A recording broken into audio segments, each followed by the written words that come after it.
ವೀಕ್ಷಕರ ನಮಸ್ಕಾರ. 2024ರ ಪ್ರೊ ಕಬಡ್ಡಿ ಪಂದ್ಯಾವಳಿಯು ಇನ್ನು ಕೆಲವು ತಿಂಗಳುಗಳಲ್ಲಿ ಪ್ರಾರಂಭಗೊಳ್ಳಲಿದ್ದು, ಹಾಗೆ ವೀಕ್ಷಕರ ಇದೀಗ ಬೆಂಗಳೂರು ಬುಲ್ಸ್ ತಂಡಕ್ಕೆ ಪವನ್ ಕುಮಾರ್ ಹಾಗೂ ಪ್ರದೀಪ್ ನರ್ವಾಲ್ ಅವರು ಎಂಟ್ರಿ ಕೊಟ್ಟಿದ್ದಾರೆ.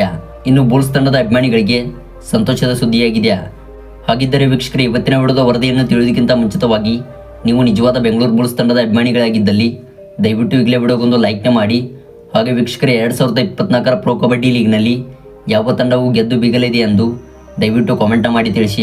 ವೀಕ್ಷಕರೇ, ಒಂದು ವೇಳೆ ಬುಲ್ಸ್ ತಂಡವಾಗಿದ್ದಲ್ಲಿ ಈಗಲೇ ವಿಡಿಯೋಗೊಂದು ಲೈಕ್ನ ಮಾಡೋದ್ರ ಮೂಲಕ ನಿಮ್ಮ ವಿನ್ನಿಂಗ್ ಪರ್ಸೆಂಟೇಜ್ ಕೊಡಿ. ಹೌದು ವೀಕ್ಷಕರೇ, ನೀವು ಮಾಡುವ ಒಂದೊಂದು ಕಾಮೆಂಟ್ಸ್ ಹಾಗೂ ಲೈಕ್ ಕೂಡ ಬಹಳ ಮುಖ್ಯವಾಗಿರುತ್ತವೆ.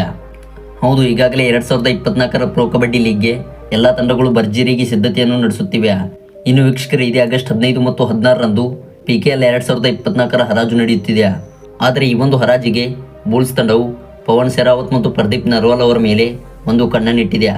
ಹೌದು, ಪವನ್ ಶೆರಾವತ್ ಮತ್ತು ಪ್ರದೀಪ್ ನರ್ವಾಲ್ ಅವರನ್ನು ಅವರ ಫ್ರಾಂಚೈಸಿಗಳು ಬಿಡುಗಡೆ ಮಾಡಿದ್ದು, ಹಾಗೆ ವೀಕ್ಷಕರೇ, ಈ ಒಂದು ಹರಾಜಿನಲ್ಲಿ ಈ ಇಬ್ಬರು ಆಟಗಾರರು ಕಾಣಿಸಿಕೊಳ್ಳಲಿದ್ದಾರೆ. ಹಾಗೆ ಈ ಇಬ್ಬರು ಆಟಗಾರರ ಮೇಲೆ ಬುಲ್ಸ್ ತಂಡವು ಟಾರ್ಗೆಟ್ ಮಾಡಿದೆ. ಹೌದು ವೀಕ್ಷಕರೇ, ಈ ಇಬ್ಬರು ಸ್ಟಾರ್ ಆಟಗಾರರು ಬುಲ್ಸ್ ತಂಡಕ್ಕೆ ಎಂಟ್ರಿ ಕೊಟ್ಟರೆ 2024ರ ಪ್ರೊ ಕಬಡ್ಡಿ ಲೀಗ್ಗೆ ಬೆಂಗಳೂರು ಬುಲ್ಸ್ ತಂಡವು ಬಲಿಷ್ಠವಾಗಿ ಕಾಣಲಿದೆ. ವೀಕ್ಷಕರೇ, ಇದಾಗಿತ್ತು ಈ ಒಂದು ವಿಡಿಯೋದ ಸಂಪೂರ್ಣ ವರದಿಯ. ವಿಡಿಯೋ ಇಷ್ಟವಾಗಿದ್ದರೆ ದಯವಿಟ್ಟು ವಿಡಿಯೋಗೊಂದು ಲೈಕ್ನ ಮಾಡಿ. ಹಾಗೆ ವೀಕ್ಷಕರೇ, ನಿಮಗೆ ಪ್ರೊ ಕಬಡ್ಡಿಯಲ್ಲಿ ಯಾವ ಆಟಗಾರರು ಇಷ್ಟವೆಂದು ದಯವಿಟ್ಟು ಕಾಮೆಂಟ್ನ ಮಾಡೋದ್ರ ಮೂಲಕ ನಿಮ್ಮ ಅಭಿಮಾನಿತನವನ್ನು ವ್ಯಕ್ತಪಡಿಸಿ.